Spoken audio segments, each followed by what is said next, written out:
Allez, je vous donne un indice. Vous avez vu le gros bateau qui est derrière moi? Bon, c'est un bateau de plaisance, hein. Il ne s'agit pas d'un cargo qui transporte des containers énormes sur l'Atlantique. Est-ce que vous avez découvert de quoi je parle?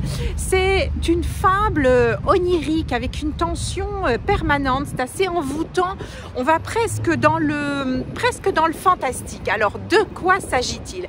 C'est une femme qui est commandante de ce cargo, une femme d'expérience, très carrée, cadrée, qui connaît hyper bien son job, beaucoup d'expérience, qui un jour va accepter la demande de son équipage, à savoir stopper les radars, stopper les moteurs, disparaître pour un petit moment de tout ce qui pourrait rattacher à la sécurité et faire une baignade dans cet Atlantique.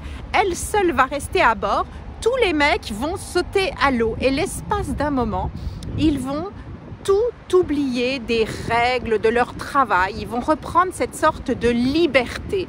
Alors, du coup, c'est un livre sur les conséquences d'un pas de côté.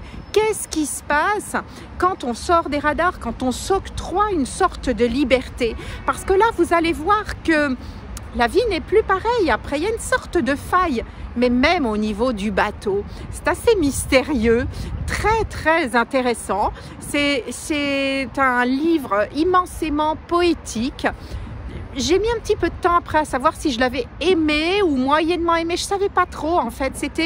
J'étais très tendue pendant la lecture, mais en même temps, voilà, les phrases sont sublimes. On est dans un autre monde, on voyage véritablement. Alors, il s'agit d'Ultramarin de Mariette Navarro qui est paru chez Kidam en 2021 et qui est aussi en poche.